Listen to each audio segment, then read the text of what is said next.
E aí, jovem, tudo bem? Existe uma carreira dedicada a inventar, construir e melhorar estruturas e diversas outras coisas. São mais de 30 opções de áreas para atuar e neste S-Profissa você conhece uma delas. Confere aí.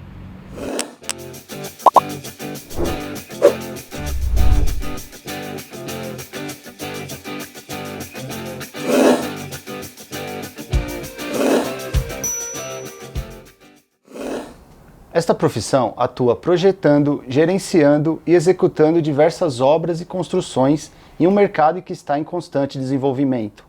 Para falar um pouquinho mais sobre essa carreira, nós conversamos agora com o doutor professor Iopanã Rebelo, engenheiro civil e diretor técnico da Icom Engenharia. O professor Iopanã atuou em diversas obras, redigiu muitos livros e escreveu mais de 50 artigos para revistas especializadas. Professor Iopanã, muito obrigado aí pela presença. Eu que agradeço o convite. E aí, professor, para começar aí falando com os nossos jovens, como que a engenharia entrou na sua vida? Como que você se interessou sobre essa área, né? Olha, eu posso te falar o seguinte, que a ideia de ser engenheiro civil para construir coisas começou quando eu tinha por volta de 5 anos de idade, para você ver como Nossa, foi bem cedo.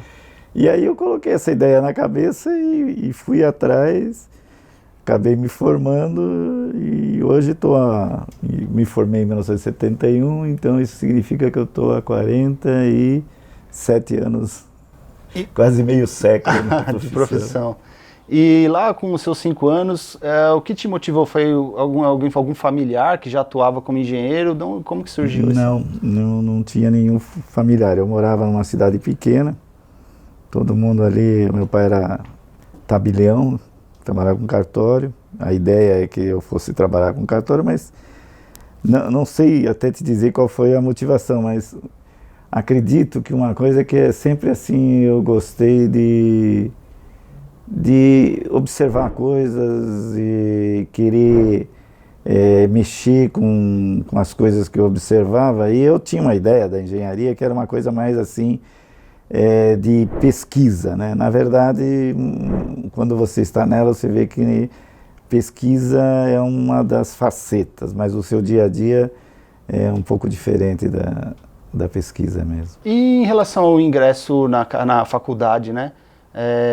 Como é que foi os primeiros anos e até a escolha pelo ramo da engenharia civil? Posso falar a verdade? Não? Pode, nossos jovens querem saber isso, né? Pois então, eu entrei no Mackenzie, aqui pertinho, né? E no segundo ano eu queria desistir. Nossa! Porque achei que não era aquilo que eu realmente gostava. Eu até hoje, o que me atrai muito é a área de humanas, muito menos a área de técnica. E aí, mais como uma coisa assim meio de objetivo, de promessa para mim mesmo que eu ia terminar essa escola, terminei a escola. E aí depois eu comecei também a dar aula, foi uma coisa que, na área, né? E foi uma coisa que me incentivou muito. E dentro da escola mesmo, o que me chamou a atenção pelo desafio é a área de estruturas, né? Concreto, aço, madeira.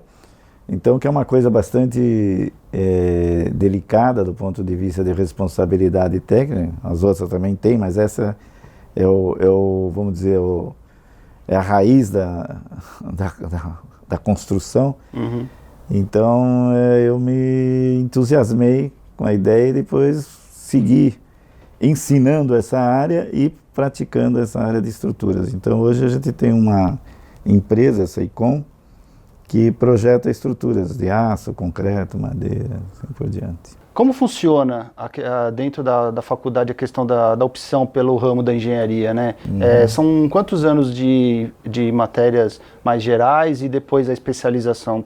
Então, bom, você já tem que ter uma ideia quando entra na escola, se você quer ser engenheiro mecânico, elétrico, civil, isso é importante. Já tem que ter uma ideia antes? Exatamente. E os 2 primeiros anos básicos, você estuda com quem vai ser civil, quem vai ser elétrico, eletrônico, enfim. É um ciclo básico e depois, do terceiro ano em diante, cada engenharia segue o seu currículo, suas disciplinas. Na minha época, tinha mais ainda uma divisão, né? Dentro da civil, você tinha engenharia de estrada, construção civil e estrutura. Hoje não existe mais essa divisão. E eu optei por estrutura, e para você ter uma ideia, como ninguém gostava muito da área, eram 6 alunos na área de estrutura. Hoje não, hoje as pessoas gostam mais dessa área, mas na época assim, tinha um certo medo e achavam que era muita matemática, mas não é assim. Dependendo de como você vê a coisa, e é uma coisa importante, porque às vezes dizem assim, você sabe bem matemática, você vai ser engenheiro. Não necessariamente. Você pode até aprender, e a matemática não é a base dos seus projetos, ela é uma consequência do seu projeto. O que vem antes é a concepção, né? Então é importante para quem quer entrar nessa área, principalmente na estrutura, ser bastante criativo, ou procurar ser bastante criativo. É interessante, professor, porque a relação que se faz com a engenharia é realmente em relação às ciências exatas, né? E há também essa abordagem um pouco mais sistêmica, humana, né? Que o senhor acabou de falar também. Então, existe um engenheiro, Henry Petroski, um americano que escreveu alguns livros, e ele fala que a engenharia está mais para a arte do que para a ciência. Que interessante. Porque a ciência trata do mundo que existe. E a arte inventa o mundo, e a gente também, na engenharia, inventa, porque a gente não tem as coisas que a gente vai fazer, não estão aí para a gente tratar com elas. A gente é que vai inventar a construção, a estrutura. Então ela está mais para a arte do que para a ciência. Tá vendo, jovem? Olha aí, ó. O engenheiro também é artista. Como? E professor, primeiro emprego, como foi? Que tipo de aprendizados o senhor pode compartilhar? Então, o primeiro emprego eu já tive logo como estagiário, lá no 4º ano, né? Estagiei em uma empresa já na minha área de estrutura, né? Aí depois que eu me formei, eu fui fazer uma pós-graduação lá em São Carlos, na área de estrutura novamente. Mas aí eu me achei ainda imaturo para fazer um mestrado, um doutorado, né? Aí eu voltei para São Paulo e fui trabalhar numa empresa também de estrutura. Depois fui para uma outra empresa, e sempre na área de estrutura, e fui aprendendo. E até que um dia eu me senti seguro para falar assim, agora eu vou tratar de fazer a minha empresa, né? E aí, mais ou menos logo depois de 5 anos de formado, 6 anos por aí, eu já estava enfrentando, tive uma oportunidade boa de aparecer em uma série de projetos. Falei, agora ou nunca. Então, eu saí, desde então, fiquei trabalhando por conta própria. Legal. E professor, em relação às exigências, né, para se trabalhar como engenheiro, apenas para os nossos jovens terem o conhecimento, ou apenas a faculdade é o suficiente? Há algum tipo de conselho que o engenheiro também precisa estar associado? Como funciona, que tipos de exigências é preciso para que se atue no mercado? Bom, uma coisa, na verdade, você tem que ter o CREA, primeiro passo, né? Isso você obtém logo depois que se forma. E se manter atento à evolução do conhecimento, ler muito, observar muito, estudar, né? Sempre estar se atualizando, porque senão você fica para trás, principalmente agora, né? Sim. Agora, se você bobear, nunca mais você recupera o passo, né? Então, esse é o conselho maior que eu daria, se atualizem, estudem sempre. Vocês não parem de estudar nunca, né? Isso é importantíssimo. E o CREA, para os nossos jovens entenderem, é o Conselho Regional, né, de Engenharia e Arquitetura, que é uma carteirinha. É uma carteirinha, né? Que nem de motorista, só que essa é para você exercer a profissão. E todo engenheiro precisa ter. Precisa ter, com certeza. Legal. E outra questão também que muitas pessoas também têm dúvidas, que às vezes chegam até a confundir a questão da atuação do engenheiro civil com um arquiteto, né? Uhum, isso, é muito confuso. O que o senhor poderia explicar quais as diferenças e onde que um pode contribuir com o outro dentro do mercado de trabalho? Pois é, historicamente houve sempre uma rixa entre engenheiro e arquiteto. O arquiteto seria aquele profissional que bola os espaços, né? Ou as formas, vamos dizer assim. E o engenheiro de estrutura, ele faz com que aquela forma exista, né? Ele cria condições para que a forma permaneça. Então ele estrutura a forma. Teoricamente não existe diferença, apesar da formação ser diferente, né? Na escola de arquitetura você aprende história da arte, história da arquitetura. Inclusive na engenharia existe uma falha muito grande, nunca tem uma disciplina que se chama História da Estrutura, né? Seria muito bom. O estudante de arquitetura tem muito trabalho de projeto de formas, de espaços, internos, externos, né? As fachadas, enfim. Tem também a questão urbana, mas falando sobre a questão mais de edificação que está ligada à engenharia civil, seria essa diferença. A gente aprende mais aí que vem a questão matemática, mais como se calcula uma viga, como se calcula um pilar, e todas as coisas que são usadas numa edificação, e todos os materiais, aço, concreto, madeira.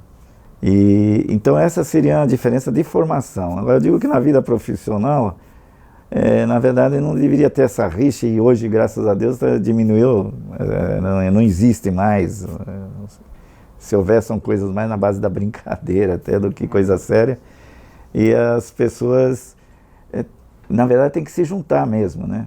Porque eu sempre falo uma coisa, que não existe forma sem estrutura, como não existe estrutura sem forma. Então, os dois têm que trabalhar de maneira harmoniosa para que saia dali um único objeto com o qual os dois trabalham, que é a edificação, né? Não tem a edificação do arquiteto, tem a edificação do engenheiro. É uma única edificação. Então, os dois têm que trabalhar harmoniosamente. E aí o projeto, o resultado será muito melhor do que cada um no seu cantinho. Muito legal, professor.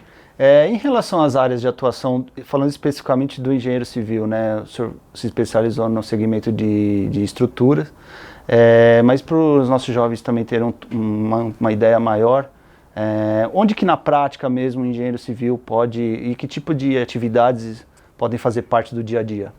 Ele pode fazer na construção, como eu já falei, em estradas, pode entrar no meio ambiente com alguma especialização, em termos de saneamento, né, também.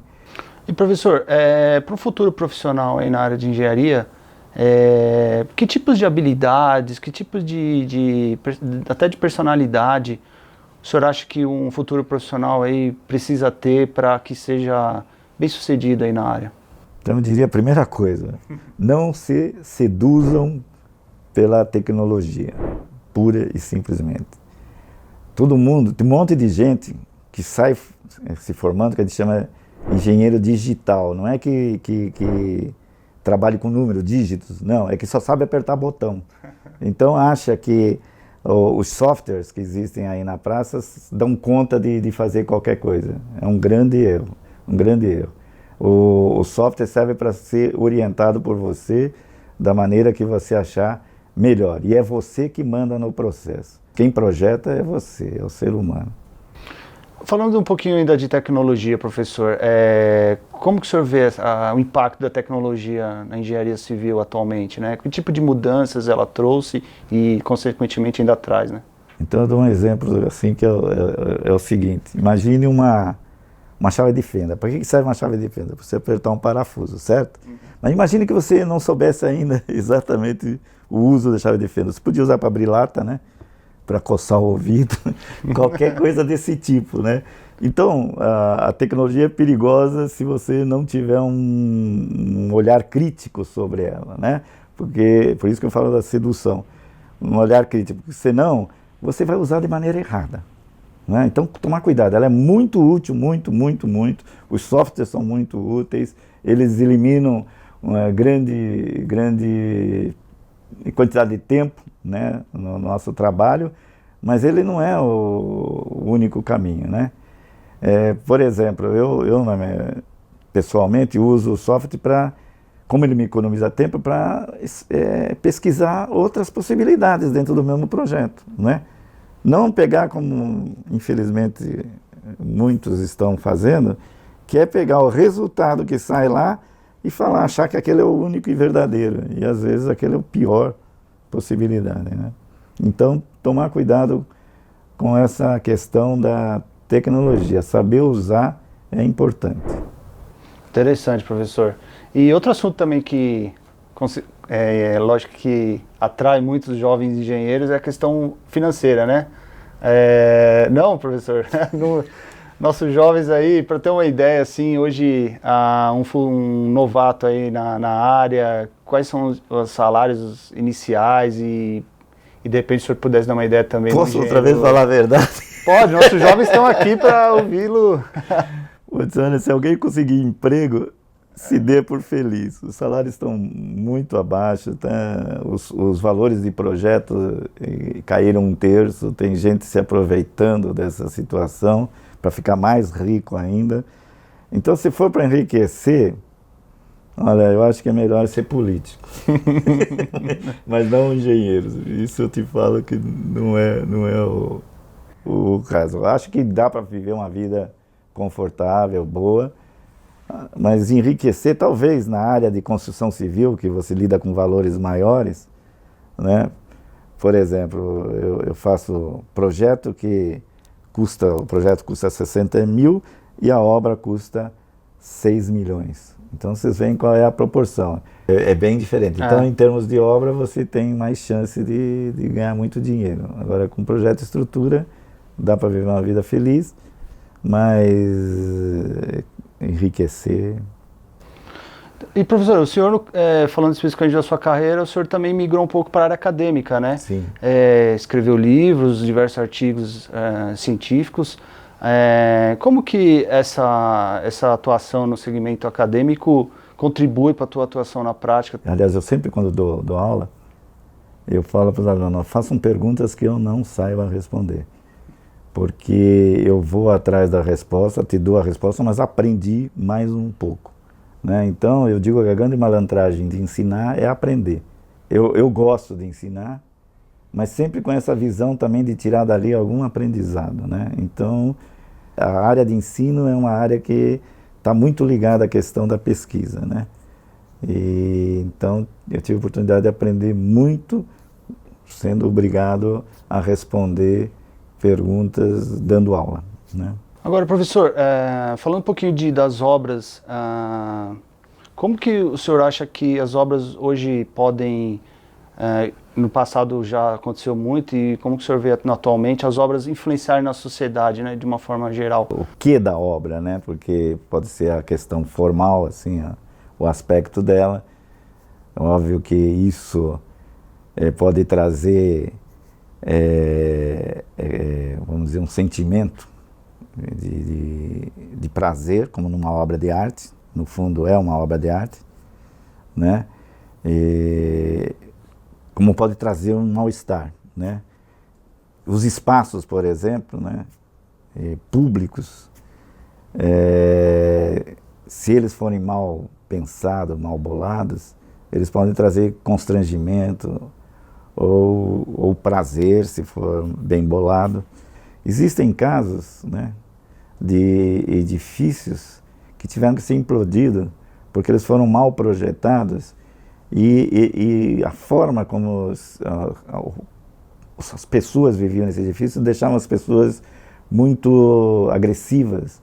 Havia muita briga, morte, inclusive, nesse edifício lá nos Estados Unidos. Então ele teve que ser implodido. Não, porque o próprio ambiente do edifício, os espaços não eram positivos para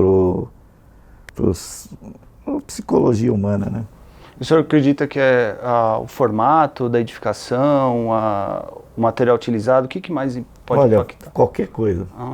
sabe que um acabamento estranho pode deixar as pessoas tensas, por exemplo, né?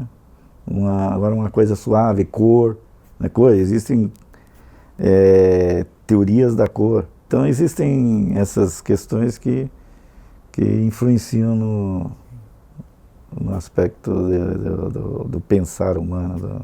Então, professor, e até além desse impacto, né, na vida pessoal das pessoas, tem também a importância e a responsabilidade do engenheiro civil em relação às vidas dessas pessoas, né? Com certeza, essa é o... Então, eu gostaria que você falasse para os nossos jovens um pouquinho, recentemente, né, tivemos a queda de um prédio aqui em São Paulo.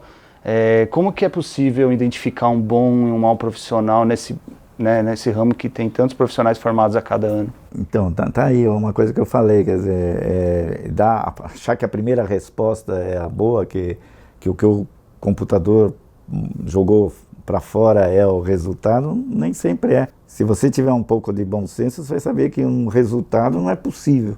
Então você tem que rever, né?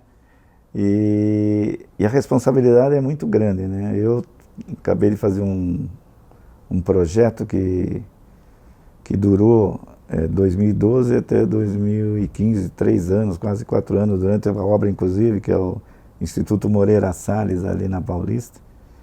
Passei muitas e muitas noites sem dormir, né? Porque será que eu considerei tal efeito? Será que eu não esqueci isso? Será que... Enfim, E também o pessoal que executava também passava por maus momentos, porque era muito delicada a construção. Então tem esses aspectos da responsabilidade técnica que tem que enfrentar, e às vezes até perder o apetite, o sono, mas depois é legal, depois é bacana. Legal, professor. O papo está muito bom, mas infelizmente estamos chegando ao final. Gostaria que, por favor, o senhor deixasse um conselho final para os nossos jovens, um jovem que está querendo, né, se especializar na área de engenharia civil. Que tipo de conselhos profissionais e não profissionais o senhor poderia deixar aí para quem está acompanhando o nosso episódio? Bom, eu diria o seguinte, que eu acho que isso até vale para todas as profissões. Estudar, estudar, estudar, né? Porque é o único jeito de você realmente estar sempre de acordo com as coisas, as evoluções, né, tecnológicas, que são hoje cada vez mais rápidas. Então, ir se aprofundando nesses conhecimentos, e aí o único caminho é o estudo. E eu acho que aí não é só para engenharia, mas principalmente porque ela tem não a engenharia em si, mas os insumos da engenharia, eles estão evoluindo muito rapidamente, né? Professor, gostaria de te agradecer imensamente pela participação no Esprofissa. Pode ter certeza que os seus conhecimentos vão ajudar muito a quem está interessado em entrar nessa área, viu? Muito obrigado. Eu que agradeço aí. Jovem, gostou? Então curte, compartilha e acompanha aí o próximo episódio do nosso Esprofissa. Até lá!